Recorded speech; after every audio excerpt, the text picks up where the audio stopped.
Marvel has released their last What If season on Disney Plus to wrap up 2024. So is this conclusion worth watching in this creative animated show? Let's get started on my review of Marvel's What If Season 3. Let's go. I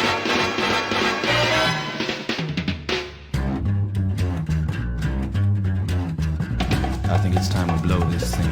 Get everybody in the stuff together. Okay, 3, 2, 1, let's jam.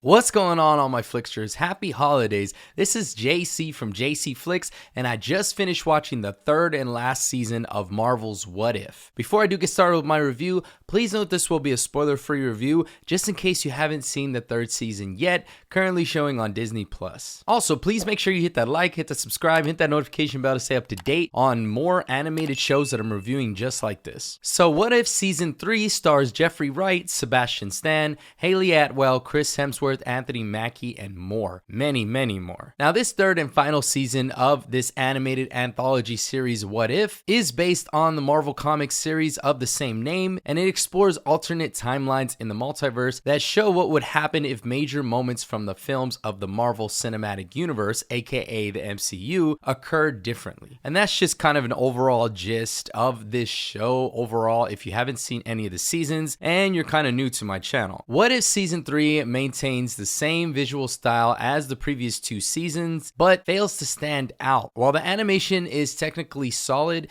it often feels uninspired compared to the vibrant energy seen in shows like X-Men 97 and Creature Commandos. Now, I know those are a little more 2D when it comes to the animation, but this one just doesn't really captivate as much as those two shows, especially given that those two shows were shown in this year of 2024. The medium is used effectively for grand, over-the-top set pieces, aka your scenes of Celestials battling or Mecha Avengers clashing with the massive Hulk, work well in the format, but even these sequences lack the energy needed to truly captivate. Smaller scale scenes like fight choreography and car chases are handled competently, but lack the dynamic flair of the live-action MCU films or even those scenes. Overall, the visuals fail to take full advantage of the creative potential the animation has offered before. I found myself, as I was watching some of these episodes, completely having my attention diverted to something else, even getting on my phone a couple of times or even checking my computer for certain things. I wasn't really invested as these episodes started to go on. Now, another thing I will bring up is in the past, even like last year, I did review What If Season 2, and I felt like it was a little bit better. I may have rated it just a little higher than it should have been, but it's because I really was pushing for Marvel to continue some of these anthology series. And at that time, we hadn't yet gotten X-Men 97 or some of the other shows that really started to push the envelope. Instead, we had these mediocre shows or even movies that were releasing on Disney Plus. So it was a breath of fresh air, although that season wasn't the best, and honestly, the first season of What If was the best. This one really surprised me, and not in a good way. And when it comes to the storytelling of a What If Season 3, it is uneven and largely underwhelming. And that's my biggest issue with this season. The original premise of exploring small changes that could alter the Marvel timeline has been replaced by wacky, overstuffed alternate realities that feel more like excuses to showcase Phase 4 and 5 characters. While it's refreshing to see newer heroes like Sam Wilson, aka being the new Captain America, even Ironheart and Kate Bishop take the center stage,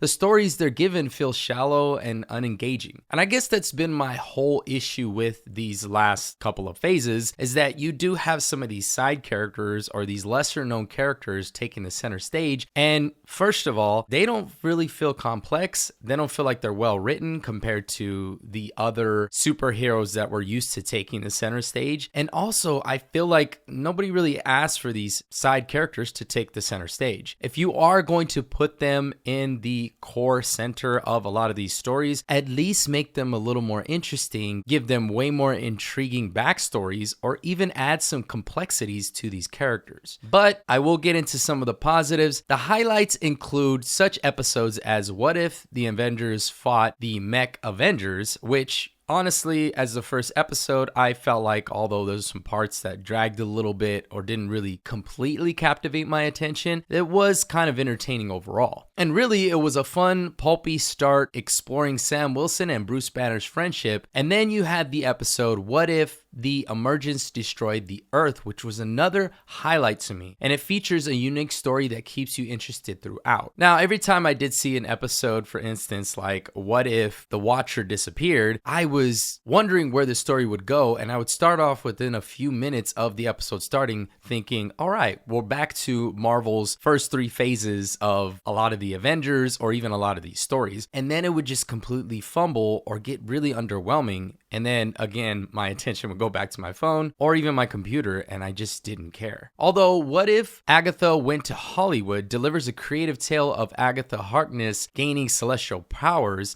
it is also underwhelming and makes you ask the question, why would they create an episode of this idea with these characters? And again, even examining more of these episodes, you had another one like What If the Red Guardian Stopped the Winter Soldier and What If Howard the Duck Got Hitched? And those episodes not only felt like unwatchable, but also leaned way too heavily on comedy or relied on weak connections to past seasons. I mean, let's be honest. It was cool seeing, even in the last season, Howard the Duck, and kind of in small little even Easter eggs in some of the past Marvel films, but Howard the Duck to me has never really seemed as a main character throughout these phases because we never really got a film or even a complete episode explaining his backstory and who he is. Instead, we kind of just get him thrusted into some of these situations or these episodes in What If, and you're wondering, why should I care about him again? To me, the strongest installment, going back to the episode of What If the Emergence Destroyed the Earth, presents a bold new take on Mysterio and Quentin Beck, though it misses opportunities to connect to the Eternals or even Spider-Man's arc. Unfortunately, episodes like What If 1872, which, don't get me wrong guys, I love westerns, and I love especially anthology series or cartoons, shows, what have you, going back to the Western days. I love Western days. I mean, come on now. I live in the desert here in Arizona. But that episode, even featuring the wonderful Walton Goggins, got a little underwhelming. And again, I kept asking myself, why am I watching this? And why is the story going in this direction? But even with that being said, you have the 2-part finale, What If the Watcher Disappeared, as I previously mentioned, and What If, end on a disappointing note with action-heavy but substance-light stories. Even in this final season, What If Season 3 struggles to tie into larger multiverse stories, feeling more like a side project than an integral piece of the MCU. Now, I do have to talk about the voice acting because, let's be honest, that is probably the only strong aspect of this season, unfortunately. But the voice performances in this season are solid overall, with a mix of returning MCU actors and new voices bringing life to their characters. Standouts include America Ferrera as Ranger Morales, Jason Isaacs as the Eminence, Allison Sealy Smith as Storm, and again, let me say, with that 2-part episode of What If the Watcher Disappeared, it was nice hearing Allison Sealy Smith reprise her voice acting role as Storm, and I was pretty excited to see that, even though those 2-part episodes were pretty lackluster to say the least. But it was also nice to see Natasha Lyonne as Birdie, and I just recently saw her a few months ago in the show called Poker Face on Peacock, which I do recommend you guys checking it out. It's a pretty solid show, to be honest. I liked hearing her voice as Birdie, and her performance with some of these new voice actors kind of added some layers, even though these stories weren't written the best, nor some of the characters. While these performances add charm to the series, they don't leave the lasting impression of some of the previous seasons. Now, of course, you do have the returning actors like Anthony Mackie,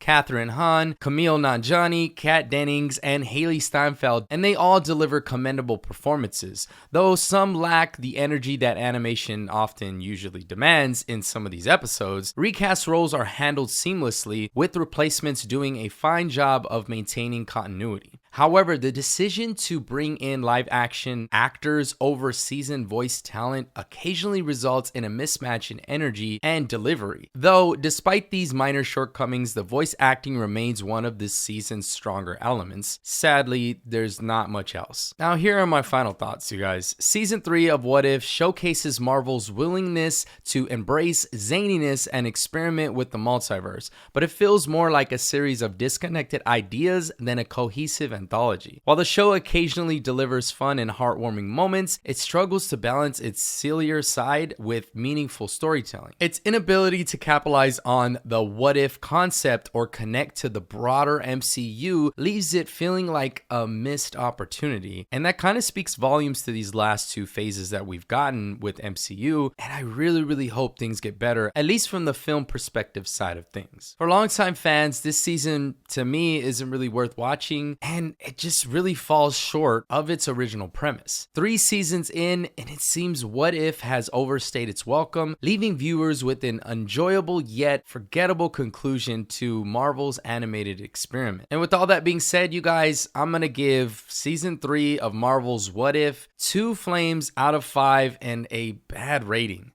Whack.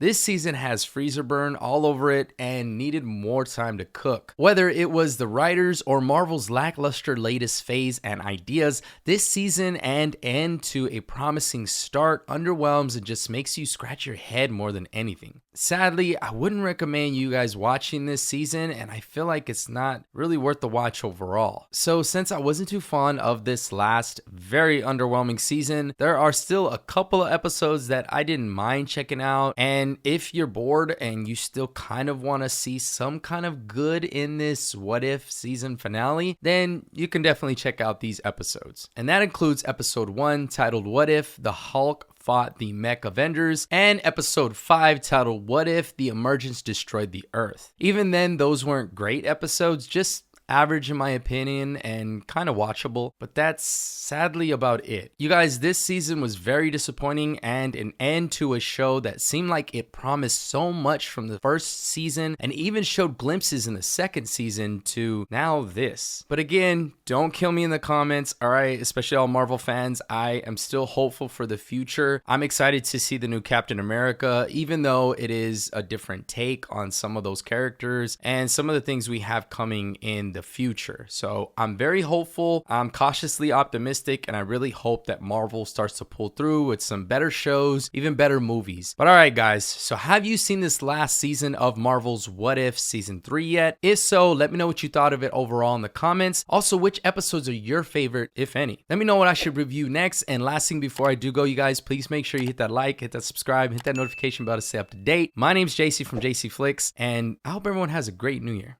I'm out.